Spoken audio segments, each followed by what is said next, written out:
What's up guys, Tommy Bowyer here from Movie Rewind, and today I will be reviewing Casualty Series 22. So without further ado, let's get into it.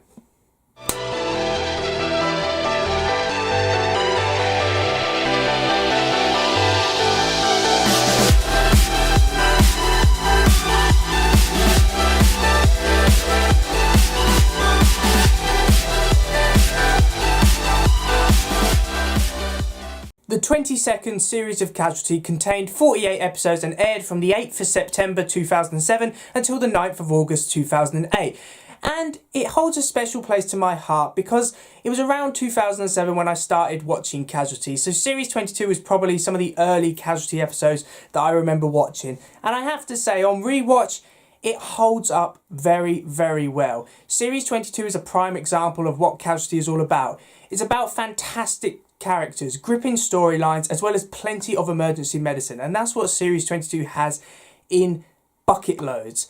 I think this Series 22 is a good place to start if you're a fresh Casualty viewer. It gives an idea of what Casualty is about as a show, and in my opinion, is a very, very strong series. One of the main themes of this series is the increasing bureaucracy present in the NHS. The embodiment of this is the presence of Executive Director Marilyn Fox, who is an out-and-out villain, and I love her for it. She has no redeeming qualities whatsoever. She is only looking out for herself and simply couldn't care less about the staff and patients present in the ED. She is only there to try and make money by introducing a private clinic.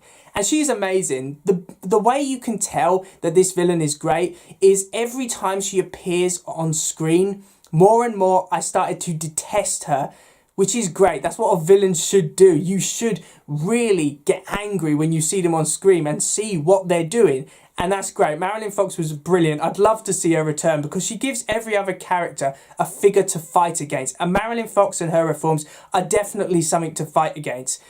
Marilyn is responsible for the departure of several characters during this series. We see her sack corporate director Nathan Spence, she forces the resignation of consultant manager Harry Harper, and she also stitches up registrar Maggie Coldwell for the death of a patient in order to protect her own interests. So she is an amazing character and really does highlight how bureaucracy in the NHS often doesn't work because all it does is introduce a bunch of people with no medical background who are just there to try and make money and get patient numbers down.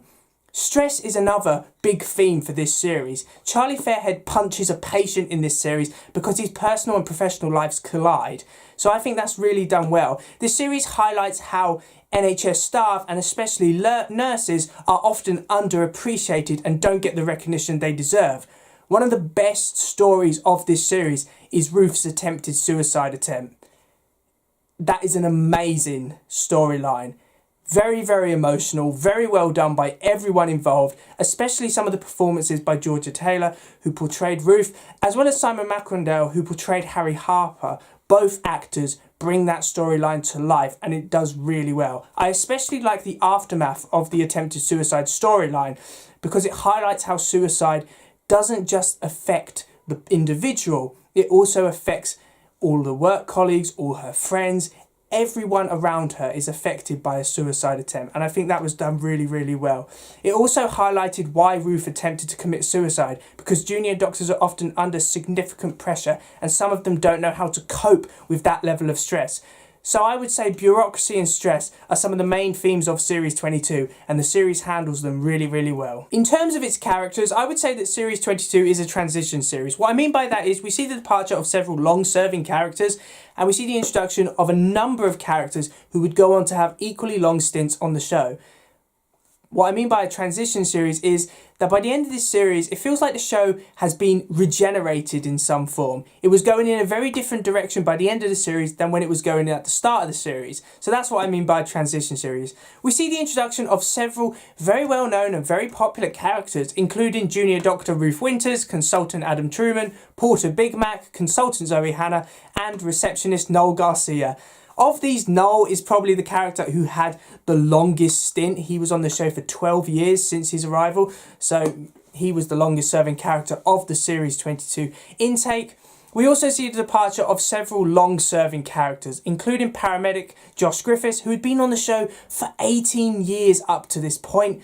Consultant manager Harry Harper also departs during this series. A very well done departure there, which highlights how important Harry was for the ED staff. And we also see Registrar Maggie Coldwell depart at the end of this series. In terms of the new characters that arrive, which one do I think stood out the most to me personally? Well, that would have to be Hanna.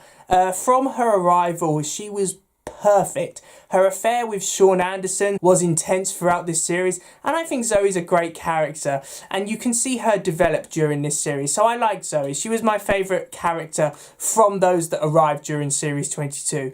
My favourite departure from this series would have to be Maggie Coldwell. She'd been involved in a bitter court case in which Marilyn Fox attempted to stitch her up for a patient's death. And she is let off, that is true. I love her departure though. It's her on the roof of the ED with Charlie, basically saying a very heartfelt goodbye. And I love it when Charlie says, "We'll always have Holby." In my opinion, it rounded off series 22 in a very heartwarming way. So I've always enjoyed Maggie's departure. I think it works really well. Overall, series 22 of Casualty is a must watch, and I would highly recommend it for people who've only ever seen modern Casualty. For the simple reason, series 22 is a breath of fresh air. It has fantastic characters, gripping storylines, and more stunts in this one series than I've seen in Casualty for the last couple of years, which is amazing. I love Series 2 and I love Modern Casualty as well, but it's nice to look back at Series 22. I was gripped by every single episode, and that's what good television should do. It should have you gripped, and that's what Series 22 of Casualty had. So yeah, I would definitely recommend it. So thanks for watching, guys. I really do hope that you enjoyed this video. Please remember to like, comment and subscribe in order to receive great and maybe even improved quality content in the future. And let me know what you think of this type of video. What do I mean by that? Well, this is the first Casualty video in which I've reviewed an entire series. And how was I able to rewatch Series 22? Well, I'm doing a shout out here, if that's what you want to call it. I don't know. UK Drama. It's a TV channel in the United Kingdom and is absolutely amazing. They air all classic drama TV shows. They've got classic Casualty on there and classic Holby City. I would definitely recommend watching them. I think they're on series 14 of Holby City at the moment and series 23 of Casualty. So if you're interested in rewatching some classic Casualty and classic Holby City, or even if you're a new viewer who have not seen older episodes of the shows before, then I would definitely recommend them, because it's a fantastic channel and I think it deserves more recognition than it gets. I hope you enjoyed this video and I will see you in another one. See ya!